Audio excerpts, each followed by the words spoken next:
कोई काम किया होता तो सरकार काम दिखाती सरकार, तभी मैंने लिस्ट आपको जारी की है। बीजेपी पे तो इतनी भी जारी लिस्ट नहीं है लंबी। सोचो 10 साल की सरकार में काम नहीं दिखाने को, बताने को। और जो पार्क है वो बिना पेड़ के पार्क हैं, वहां पेड़ नहीं है। ऐसा है, जो घटनाएं हुई हैं उसमें मैं तो ये कहूंगा कि संपूर्ण विश्व में राम भक्त संज्ञान लें जो हो रहा है,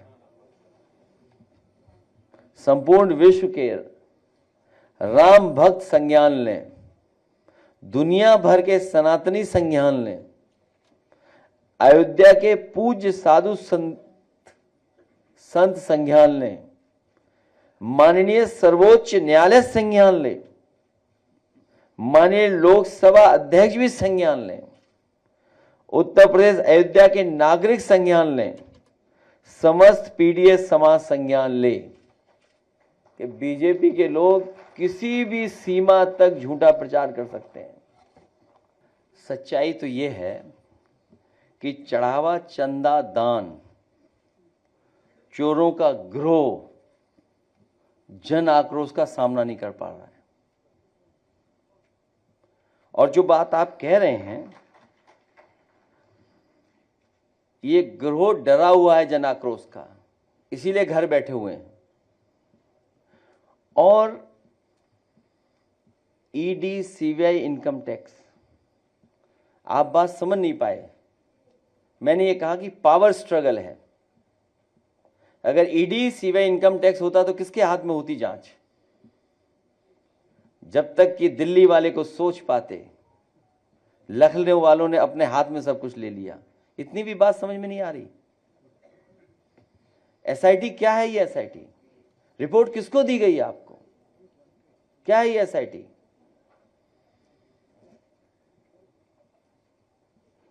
तो इतनी भी बात नहीं समझ में आ रही आपको। ईडी, सीबीआई, इनकम टैक्स होता तो किसके हाथ में होती जांच? और एसआईटी जांच हुई तो किसके हाथ में है? ये बात भी नहीं समझ में आ रही आपको।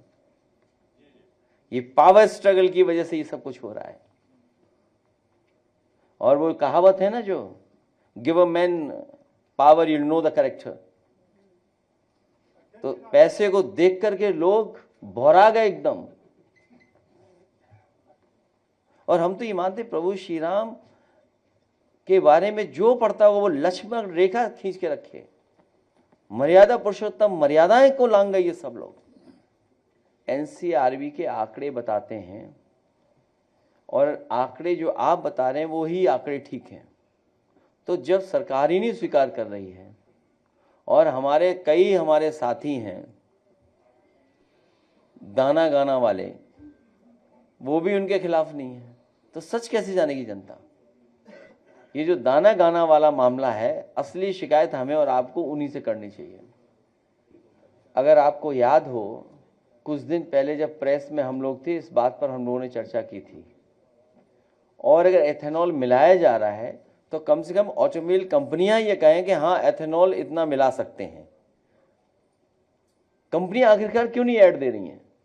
मान लीजिए हर दिन हम एक पानी की कंपनी का ऐड देखते हैं अखबारों में, और वो कहते हैं कि पानी में आर्सेनिक है, पानी में ये कमी है, पानी में ये कमी है, आप हमारी ये वो प्लांट ले लीजिए, या हमारा ये मशीन ले लीजिए जो शुद्ध पानी मिलेगा आपको पीने का।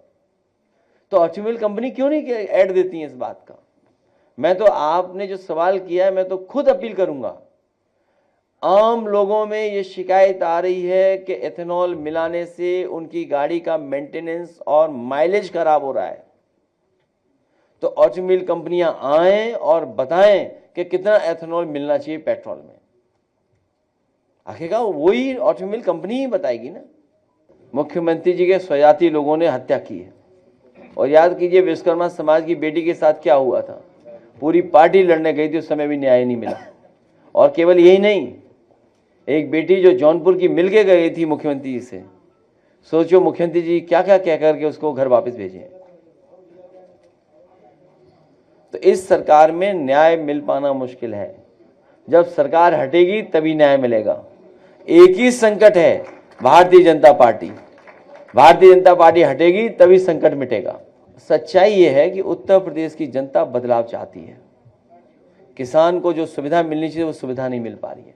खाद नहीं, डीएपी नहीं, कीटनाशक दवाइयाँ कितनी महंगी हैं, मक्का कहीं खरीद हुई नहीं।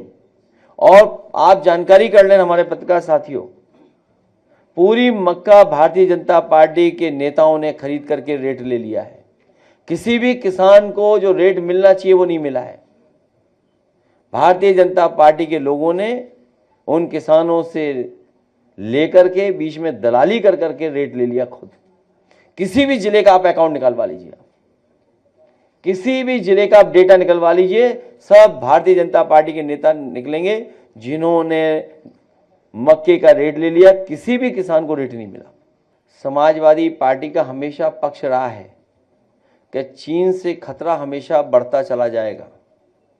और अगर हम आज़ादी से पहले और आज़ादी के बाद का इतिहास उठा करके देखें, सबसे ज़्यादा ज़मीनें हमारी छीनी गई हैं चीन के माध्यम से, और चीन ने ही ज़मीन छीनी है। आज़ादी से पहले भी और आज़ादी के बाद भी सबसे ज़्यादा चीन ने हमारी ज़मीनें छीनी है। भारत की सीमा में सबसे ज़्यादा अगर उल्लंघन किया है सीमा का तो वो चीन की फौजों ने किया। लेकिन सरकारें चुप रहती हैं, हमेशा चुप रहती हैं सरकारें। इधर सरकार को जो ठोस कदम उठाने चाहिए थे स्वास्थ्य विभाग को लेकर के नहीं उठाया।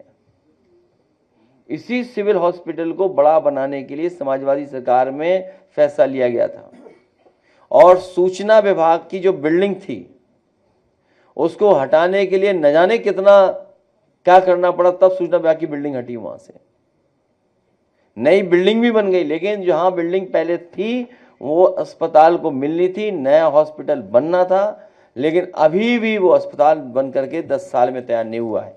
लेकिन मैं लखनऊ और लखनऊ के लोगों को भरोसा दिलाता हूं, क्योंकि सबसे महत्वपूर्ण सिटी में ये हॉस्पिटल है, ये और बलरामपुर। इन दोनों हॉस्पिटलों को और साथ ही साथ स्वास्थ्य विभाग को और बेहतर बनाने के लिए जनता जब मौका देगी तो भविष्य में आप देखेंगे कि वर्ल्ड क्लास हॉस्पिटल बनना शुरू यहां पर हो जाएगा।